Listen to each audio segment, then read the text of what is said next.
Good morning बच्चों। तो आज स्टार्ट करते हैं पढ़ाई। तो जैसा कि कल मैंने आप लोगों को बताया था लास्ट वीडियो में कि भाई मैं आप लोग को एक इलेक्ट्रॉनिक विन्यास निकालने का, इलेक्ट्रॉनिक कॉन्फ़िगरेशन का ऐसा ट्रिक बताऊंगा कि आप सच में चुटकी बजा करके आंसर निकालोगे। ठीक है, तो देखते हैं क्या मैंने सच बोला था कि झूठ बोला था। सच में आप देखेगा कि किस तरीके से हम चुटकी बजाते हुए भी किसी तत्व का इलेक्ट्रॉनिक विन्यास निकाल सकते हैं। ठीक है, और इलेक्ट्रॉनिक विन्यास निकालना बहुत जरूरी है क्योंकि क्या होता है उसके हिसाब से क्या हमारी सारी केमिकल प्रॉपर्टी किसी तत्व की डिसाइड होती है। ठीक है, चलिए ठीक है, तो देखते हैं। सबसे पहले थोड़ा सा आपको पहले बोल दिया था भाई आपको आवर्त सारणी याद होनी चाहिए। ठीक है, तो मैं मान लेता हूं कि आप लोगों ने आवर्त सारणी याद कर ली है, नहीं की है तो याद कर डालो, बहुत जरूरी है आवर्त सारणी। ठीक है, तो जैसे मान लीजिए हमारा एस ब्लॉक है, यहां पे आपका हाइड्रोजन, फिर lithium, sodium, potassium, rubidium, caesium, francium. ठीक है, मैं ज्यादा तक नहीं बना पाऊंगा क्योंकि वीडियो उतना लंबा नहीं बना सकते पर। फिर इसके बाद बेरिलियम, मैग्नीशियम, कैल्शियम। यहाँ पे बीच में कितने हैं आपके, ये डी ब्लॉक के तत्व हैं। ठीक है, तो डी ब्लॉक के तत्वों में तो इस जगह छोड़ देता हूँ, इनको अपन बाद में समझेंगे, पहले एस और पी को समझते हैं। ये यहाँ पे क्या है आपके पी ब्लॉक के तत्व हैं। तो boron, carbon, nitrogen, oxygen, fluorine, यहाँ पे हीलियम, फ्लोरीन नीचे क्या क्लोरीन, फिर क्या क्या आता है ब्रोमीन, ऑक्सीजन के नीचे सल्फर, फास्फोरस, सिलिकॉन, एल्यूमिनियम। बताया था आपको एस ब्लॉक और पी ब्लॉक को ऊपर से नीचे याद रखना है। ठीक है, तो ये हो गए तत्व हमारे। अब अगर हम बात करते हैं आवर्त की, आवर्त मतलब पीरियड्स, तो हाइड्रोजन ये पहले आवर्त में है, हाइड्रोजन हीलियम, फिर दूसरा आवर्त, फिर तीसरा आवर्त, चौथा आवर्त, पांचवा आवर्त, छठवां आवर्त और लास्ट में जैसे मान लीजिए फ्रांसियम में सातवां आवर्त। ठीक है, ये हो गए हमारे आवर्त के नाम। आवर्त के नाम आपको आवर्त सारणी जैसे याद होनी चाहिए ना, तो आवर्त के साथ होनी चाहिए भी हाँ कौन सा तत्व किस आवर्त में है। ये हमारा पहला ग्रुप है, ये दूसरा ग्रुप है। ठीक है, पहला समूह है, दूसरा समूह है। इसको वैसे 13, 14, 15 दिया गया है, लेकिन हम ऐसा मान लेते हैं जैसे पी ब्लॉक का ये पहला तत्व है ना, पहला समूह, ये दूसरा समूह, तीसरा समूह, चौथा समूह, पांचवा समूह और ये छठवां समूह। ठीक है, अब देखिए, अब हमको आवर्त सारणी के साथ क्या करना है, इलेक्ट्रॉनिक विन्यास लिखना है। बहुत आसान है, देखिएगा कैसे। जैसे मान लीजिए हमें क्या करना है, सबसे पहले आवर्त का नाम लिखना है। किसका नाम लिखना है, आवर्त का नाम, उसके बाद ब्लॉक का नाम और फिर समूह का नंबर। ठीक है, आवर्त का नंबर लिखना है। जैसे मान लीजिए अब मैं बात करता हूं किसकी, कैल्शियम, तो कैल्शियम लिख दिया अपन ने। जैसे एटॉमिक नंबर हमें यहाँ पे अभी ना परमाणु क्रमांक से बनना चाहिए, जरूरी है, लेकिन फिलहाल के लिए हमें परमाणु क्रमांक की आवश्यकता नहीं है, एटॉमिक नंबर की आवश्यकता नहीं है। देखिए कैल्शियम किस आवर्त में, चौथे आवर्त में, चौथा आवर्त लिखा। किस ब्लॉक का तत्व है, एस ब्लॉक का तत्व है। किस समूह में, दूसरे समूह में, 4s2। आपको केवल लास्ट कॉन्फ़िगरेशन से पता होना चाहिए, इसी से सारी चीजें डिसाइड होती है। तो क्या होगा कैल्शियम की 4s2 इलेक्ट्रॉन। देखिए कितना आसान है।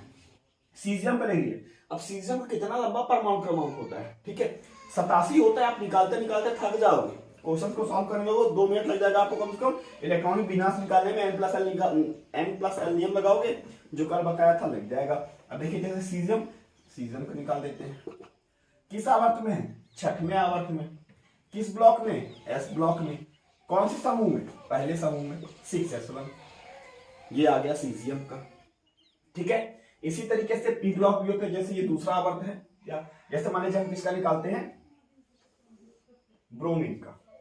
हमने लिखा क्या, ब्रोमीन का। तो पी ब्लॉक का जो कॉन्फ़िगरेशन होता है NS2NP126 होता है। बस आपको पहले NS के बारे में लिखना है, फिर NP के बारे में लिखना है। तो पी ब्लॉक तत्वों में पहले क्या करना होता है, जैसे ब्रोमीन है तो सबसे पहले किस आवर्त में है, चौथे आवर्त में। इसका मतलब NS का मतलब 4s पूरा भारत जा चुका होगा। अब किसकी बारी आएगी, पी की। तो कौन सी पी, NP। ये चौथे आवर्त में है ना, ये देखो चौथे आवर्त में ही है।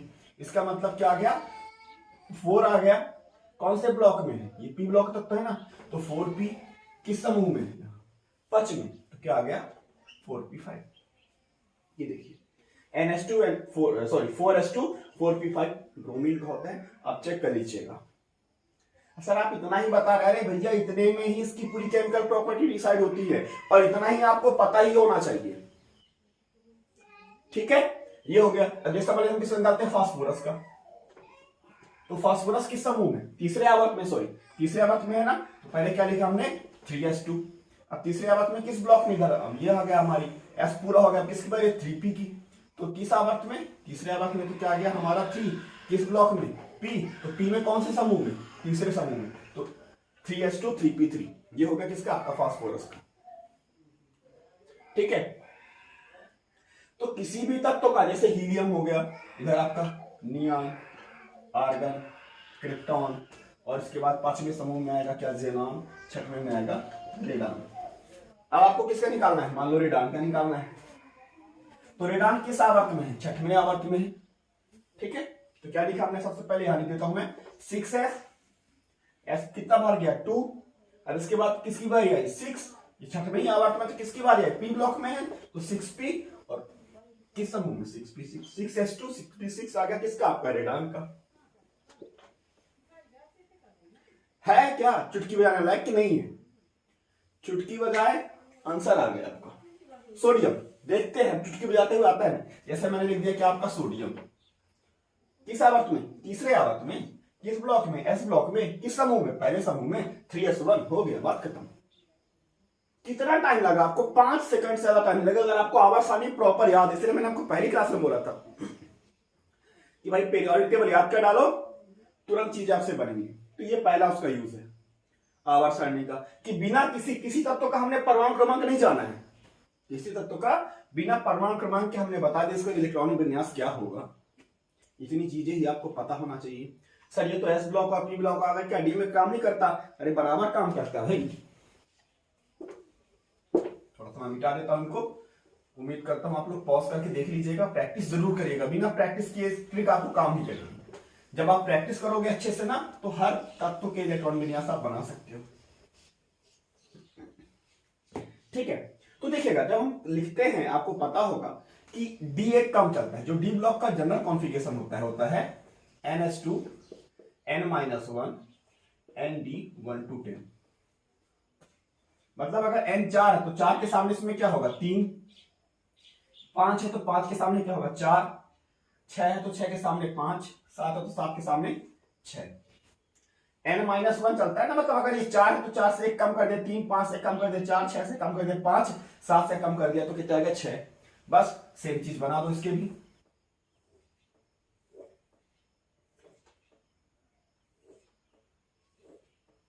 यहां पे भी क्या करेंगे, जब पहला समूह होगा तो जैसे स्कैंडियम क्या आ गया पहला समूह, टाइटेनियम कैसा आ गया दूसरा समूह, इसे भी बना देंगे। जैसे हमारा आ गया क्या जिंक, ये कौन सा है इसका 10वां समूह है। डी ब्लॉक की बात कर रहे हैं ना, डी ब्लॉक से, डी ब्लॉक का 10वां समूह है। ठीक है, अब जैसे निकालते हैं हम जिंक का निकालते हैं। ठीक है, जिंक का, तो जिंक किस आवर्त में 4, तो पहले 4s भरा जाएगा तो क्या आ जाएगा 4s2। अब उसके बाद क्या आएगा यहाँ पे, अब 4 के सामने क्या आएगा, एक कम हो जाएगा क्या होगा 3, तो क्या आ जाएगा 3d। अब कौन से ग्रुप में 10 में, तो क्या आ गया 3d10। ठीक है, मान लीजिए हम किसका निकालते हैं यहाँ पे, हेलो सॉरी, तो मान लीजिए किसी भी एलिमेंट का आप दे दीजिए, जैसे मान लीजिए हम टाइटेनियम का निकालते हैं। ठीक है, टाइटेनियम का, अब टाइटेनियम में परमाणु क्रमांक जितना भी हमें नहीं पता है, लेकिन फिर भी हम निकाले दे रहे हैं। टाइटेनियम किस समूह में, चौथे समूह में, तो क्या आ गया 4s भर गया पूरा 4s2।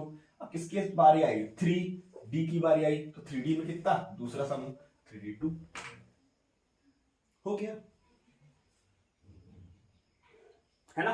अब जैसा मान लीजिए यहां पे हम रख देते हैं, यहां पे क्या आपका Hg है, परमाणु क्रमांक 80 होता है वैसे मरकरी का, लेकिन फिर भी बना देते हैं, मरकरी का बनाते हैं अपन। तो ठीक है, किस आवर्त में है, छठवें आवर्त में, तो 6s2, 6 से कम क्या चलता है 5, तो क्या आ गया 5d।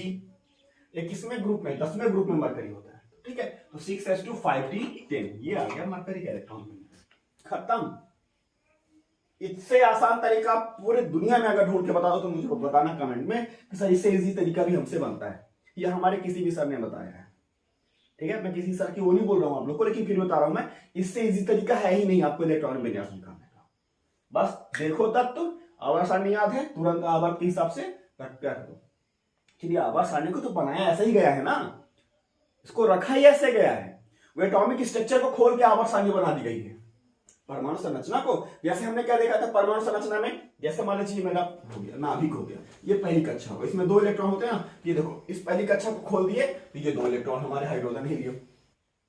दूसरी कक्षा में कितने इलेक्ट्रॉन होते हैं? 8 इलेक्ट्रॉन। तो दूसरी कक्षा को खोल दिए, देखिए दूसरा वर्ग बन गया 8 इलेक्ट्रॉन, 1 2 3 4 5 6 7 8 तक तो आ गए। इसी तरीके से आवर्त सारणी को परमाणु संरचना को खोल के ही बनाया गया, बट परमाणु क्रमांक के आधार पर बनाया गया। ठीक है, तो आप आवर्त सारणी से इलेक्ट्रॉनिक विन्यास को बड़े आसान तरीके से, बशर्ते 2 चीजें हैं। पहली बात तो क्या आपको आवर्त सारणी अच्छे से याद होनी चाहिए, ठीक है। दूसरी बात क्या है, आप इसको मतलब इस तरीके से 10 से 15 क्वेश्चंस की प्रैक्टिस कर लोगे ना, सारे बन जाएंगे। ठीक है, तो ये जो हमने इलेक्ट्रॉनिक विन्यास निकाला है किसके नियम से, अकॉर्डिंग किसके अकॉर्डिंग, आप बाउ के रूल से। ठीक है, यहाँ पे हर जगह पूरा n+l फॉलो होता है। हमने पढ़ा चुके हैं, लेकिन अभी यहाँ पे तो हमने बताया नहीं आपको n+l, लेकिन पूरा n+l के अकॉर्डिंग ही आया आंसर आपका, अब चेक कर लीजिएगा। ठीक है, तो ये आवर्त सारणी में जो तत्व इनके इलेक्ट्रॉनिक विन्यास है, तो सर हाँ ये पूछे जाते हैं कि आपको आवश्यकता पड़ेगी पूरी केमिस्ट्री में हर जगह। ठीक है, कि कोई तत्व कितने इलेक्ट्रॉन दान करता है, कितने इलेक्ट्रॉन ग्रहण करता है, क्षार है, अम्ल है, सारी चीजों के आवेश के बारे में तो बिना आवर्त सारणी के आप नहीं पता कर सकते हो। ठीक है, अब इसके अलावा दूसरी चीज देखते हैं, तो ये तत्व हैं, पर अब जो आपके क्वेश्चन पूछते जाते एग्जाम में, ठीक है, सामान्यतः जो इलेक्ट्रॉनिक विन्यास के क्वेश्चन पूछे जाते हैं ना, आपको पता है वो बाउ के अपवाद वाले पूछे जाते हैं ज्यादातर। ठीक है, नीट में भी पूछ चुका है कई बार, जेईई में पूछ चुका है, तो आपको मैं तुरंत बता दे रहा हूं, उसको भी याद करने की ट्रिक है, बहुत आसान ट्रिक है कि भाई कौन कौन से तत्व है आवर्त सारणी में जो बाउ के नियम के अपवाद है, जो बाउ के नियम का पालन नहीं करते हैं। ठीक है, क्यों नहीं करते हैं ये भी बता दूंगा, और कौन कौन से हैं ये भी बता दूंगा। तो आप लोगों को मेन जरूरी जानना क्या है कि कौन कौन से तत्व हैं जो बाउ के नियम का पालन नहीं करते हैं। क्रोमियम कॉपर के बारे में आपने बहुत सुना होगा, है ना।